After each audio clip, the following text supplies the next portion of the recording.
Сәлеметсіз бе? Менің каналыма қош келдіңіз. Бүгін сізге Асыл әжем атты керемет әнді домбырада толық тартып үйрететін боламын.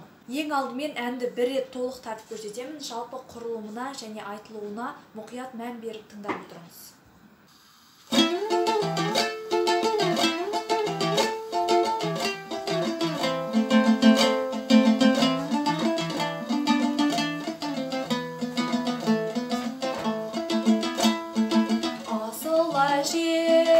Ғасыр әжем аңсаған, сағынышым сары ормандай самғаған, әке болып жүргенімді ұмытып,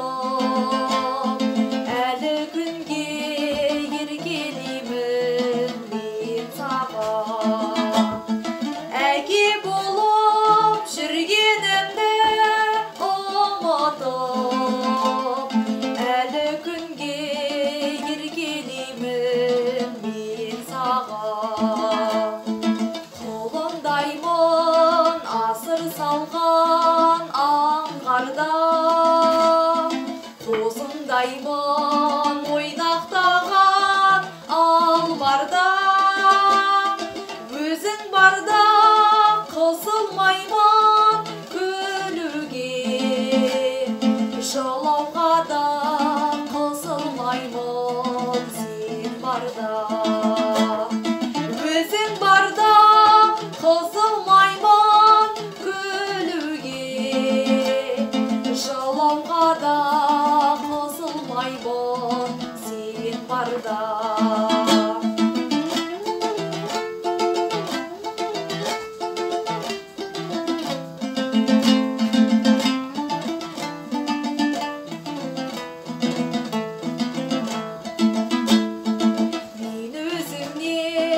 Қабылдаппын сүйуді, мен өзіңнен қабылдаппын күйуді, сенің жаның жүрегіме ораулы, менің жаным жаулығына түйулі, сенің жаның жүрегіме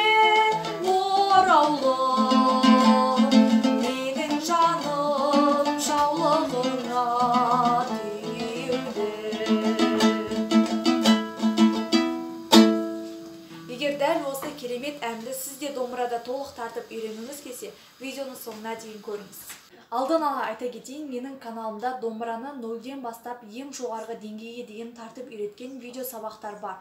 Оны мүлде домбыра тарта алмайтын адамдар көру арқылы тез домбыра тартып үйрене алады.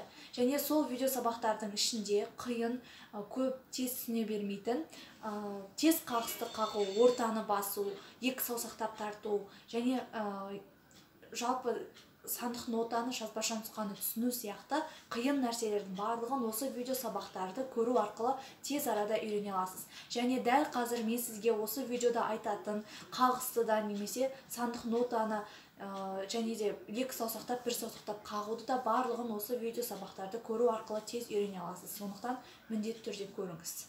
Дәл қазір мен сізге бұл әнді сан арқылы оңай жолмен тез үйрететін боламын. Сондықтан мынаны міндетті түрде білуіңіз керек. Домбыраның ең жоғарғы жағындағы перне бұл 0. Мына ақ нүкте тұрған осы бірінші перне, осыдан басталады, ары қарай 2, 3, 4 болып кете береді. Тек мынау бір осыдан басталады, шатаспай тартыңыз. Әннің сандық нотасы түсінсеңіз, скриншот жасап алыңыз. Әннің толық сөзі, скриншот жасап алыңыз.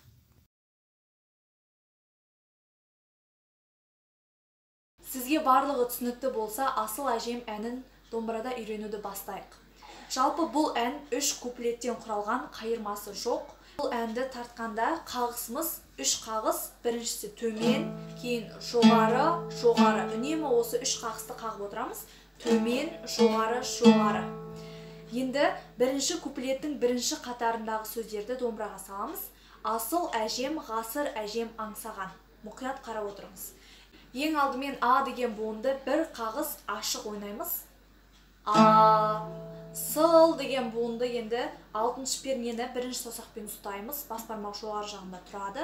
Енді осы жерде бір қағыс қағамыз. Сыл. Ә деген буынды айтатын кезде 4-ші пернені басамыз. Бір қағыс қағамыз. Ә. Жем деген буынды айтатын кезде енді қайтадан 6-шы пернені басамыз. Бірінші саусақпен. Және осы жерде төмен, жоғары 3 қағыс ойнаймыз. Жем. Жалпы асыл әжем. Осылай шықты. Енді келесі сөз ғасыр әжем. Бұл сөздерді дәл қазір ғана ойнаған асыл әжем деген сөздің әуеніне саламыз. Сонда жалпы былай болады. Ғасыр әжем. Жалпы осылай өте оңай. Яғни асыл әжем, ғасыр әжем деген сөздердің әуендері бірдей, тек қайталасаңыз болғаны. Енді келесі буын, аң деген буынды 4-ші пернені бірінші саусақпен ұстап тұрып, 2 қағыс қағып айтамыз. Аң. Са деген буынды айтатын кезде 2-ші пернеге қарай жылжимыз. Осы жерде бір қағыс қағамыз. Са. Ған деген буынды айтатын кезде енді 6-шы пернені кішкентай саусақпен ұстаймыз. Ал бас бармақ 4-ші перненің жоғары жағындағы шекті осылай басып тұрады. Енді осы жерде төмен, жоғары 3 қағысымызды 2 рет ойнаймыз. Сонда жалпы 6 қағыс ойнаймыз. Ған. Жалпы бұл бірінші қатар былай шығады, мұқият қарап отырмыз. Асыл әжем, ғасыр әжем, аңсаған.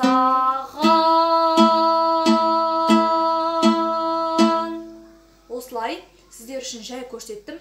Енді 2-ші қатардың сөздері сағынышым сары ормандай самғаған. Осы сөздер домбыраға саламыз, мұқият қарап отырмыз. Ең алдымен са деген буынды бір қағыс ашық қағамыз.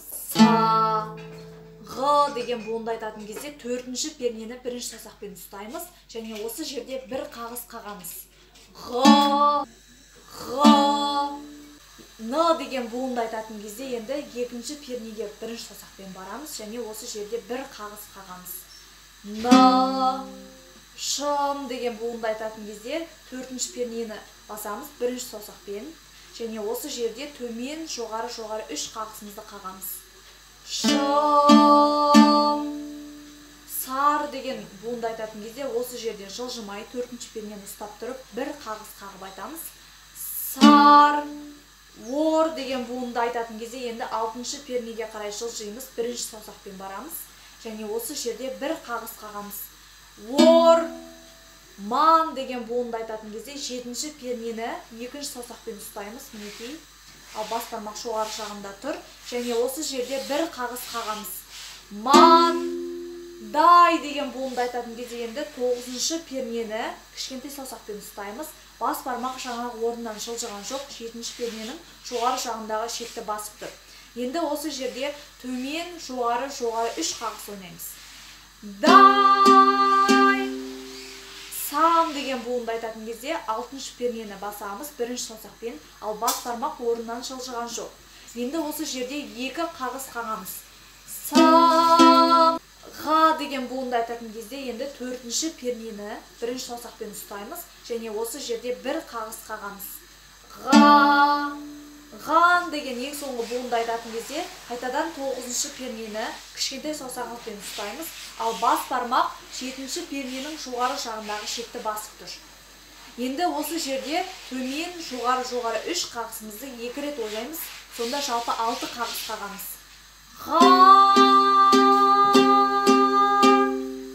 Осылай 2-ші қатар жалпы былай шығады, мұқият қарап отырмыз. Сағынышым сар ормандай самғаған. Осылай. Ал енді 3-ші қатардың сөздері әке болып жүргенімді ұмытып. Осы сөздер домбыраға саламыз, мұқият қарап отырмыз. Ең алдымен ә деген буынды 6-ші пернені бірінші саусақпен ұстап, бір қағыс қағып айтамыз. Ә. Ке деген буынды айтатын кезде 11-ші пернені кішкентай саусағымызбен ұстаймыз. Ал бас бармақ 9-шы перненің жоғары жағындағы шекті осылай басып тұрады. Енді осы жерде тұрып бір қағыс қағамыз. Ке, бо деген буынды айтатын кезде 9-шы пернені бірінші саусақпен ұстаймыз. Және осы жерде бір қағыс қағамыз. Бо, лап деген буынды айтатын кезде қайтадан 11-ші пернені жаңағыдай кішкентай саусағымызбен ұстаймыз. Және осы жерде төмен, жоғары 3 қағысымызды қағамыз. Лап!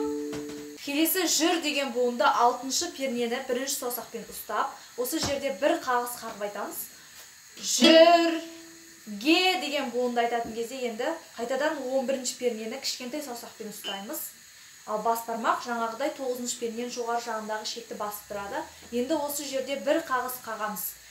Ге, нім деген буынды айтатын кезде 9-шы пернені бірінші саусақпен ұстаймыз. Және осы жерде бір қағыс қағамыз. Нім, д деген буынды айтатын кезде қайтадан 11-ші пернені кішкентай саусақпен ұстаймыз. Және осы жерде төмен, жоғары 3 қағысымызды қағамыз. Д. Жалпы дәл жаңағы әке болып деген сөзбен жүргенімді деген сөздердің әуендері бірдей қайталанады. Енді келесі буын о деген буынды 9-шы пернені бірінші саусақпен ұстап, екі қағыс қағып айтамыз. О, ма деген буынды айтатын кезде 6-шы пернені бірінші саусақпен ұстаймыз және осы жерде бір қағыс қағамыз.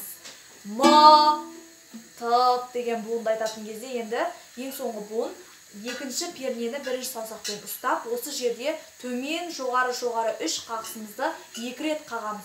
Сонда жалпы 6 қағыс ойнаймыз.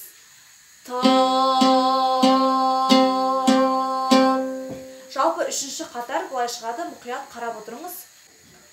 Әке болып жүргенімді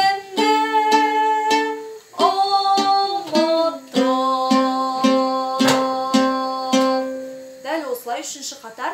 Енді ең соңғы 4-ші қатардың сөздері әлі күнге еркелеймін мен саған. Осы сөздер домбыраға саламыз, мұқият қарап отырыңыз. Ең алдымен бірінші ә деген буынды 2-ші пернені бірінші саусақпен ұстап тұрып, бір қағыс қағып айтамыз. Ә. Яғни жаңағы орнымыздан жылжымай тағы да бір қағыс қақтық. Енді келесі л деген буынды айтатын кезде 4-ші пернені бірінші саусақпен ұстап, бір қағыс қағамыз. Л, күн деген буынды айтатын кезде енді 6-шы пернені кішкентай саусақпен ұстаймыз. Бас бармақ жаңағы тұрған жерінен жылжыған жоқ, 4-ші перненің жоғары жағындағы шекті басып тұр. Енді осы жерде бір қағыс қағамыз.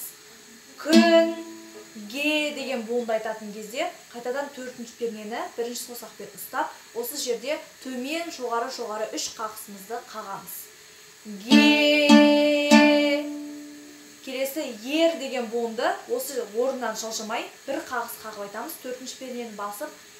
Ер, ке деген буынды айтатын кезде енді 6-ші пернені кішкентай саусақпен ұстаймыз жаңағыдай. Енді осы жерде бір қағыс қағамыз. Ке. Келесі лей деген буынды айтатын кезде 2-ші пернені бірінші саусақпен ұстаймыз. Бұл тұста біз бас бармақты жоғары жағында қоймай-ақ қояйық, солай ыңғайлы болады. Енді осы жерде бір қағыс қағамыз. Лей. Келесі мін деген буынды айтатын кезде 1-ші пернені 1-ші саусақпен ұстаймыз. Бас бармақ жабылмайды. Енді осы жерде төмен, жоғары 3 қағысымызды қағамыз. Мін. Келесі ме деген буынды айтатын кезде бір қағыс ашық ойнаймыз. Ме. Ен деген буынды айтатын кезде 1-ші пернені 1-ші саусақпен ұстаймыз. Бас бармақ жабылмайды. Бір қағыс қағамыз. Ен. Келесі са деген буынды айтатын кезде 2-ші пернені 2-ші саусақпен ұстап, бір қағыс қағамыз. Са, ған деген ең соңғы буынды айтатын кезде ашық ортаға барамыз. Және бұл жерде де төмен, жоғары 3 қағысымызды 2 рет ойнаймыз.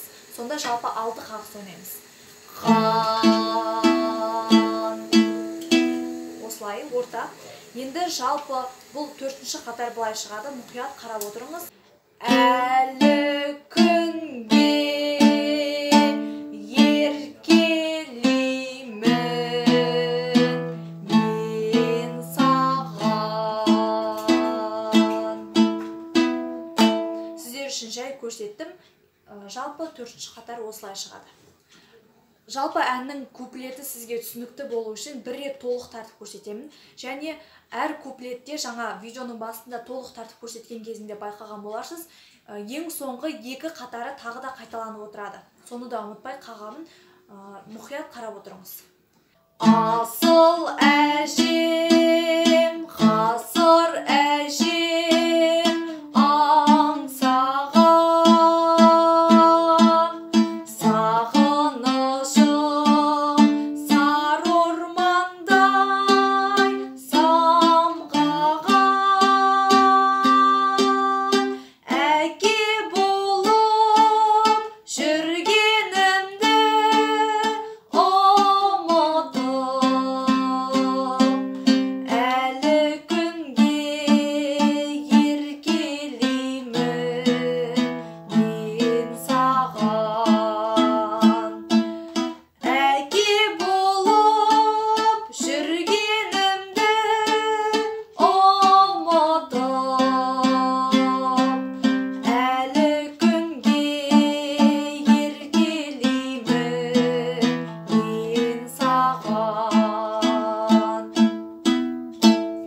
Жалпы бірінші куплет дәл осылай айтылады.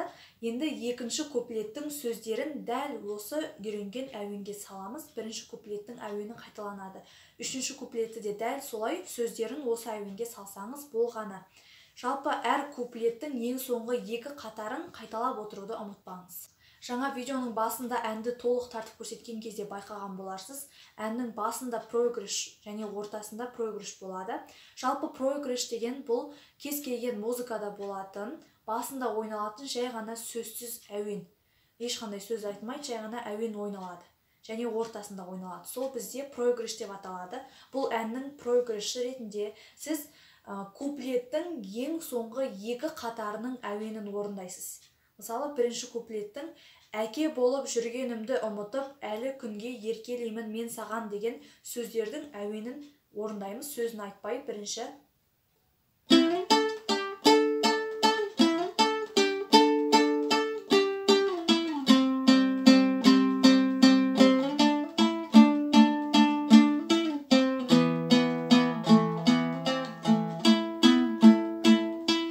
Сосын бірінші куплетті жаңағыдай айтасыз, ең соңғы екі қатарын қайталаймыз, одан кейін екінші куплетті де дәл солай ең соңғы екі қатарын қайталаймыз, одан кейін тағы да осы жаңағына ойнаған проигрыш тағы да ойналады, сөзін айтпай куплеттің ең соңғы екі қатарының әуенін проигрыш қылып тартамыз. Одан кейін үшінші куплет, оны да дәл жаңағыдай айтамыз және ең соңғы екі қатарын бір рет қайталаймыз, екіншісінде жай қайталап, одан кейін әнді жалпы аяқтаймыз. Осылайша Асыл әжем әні жалпы домбырада шығады.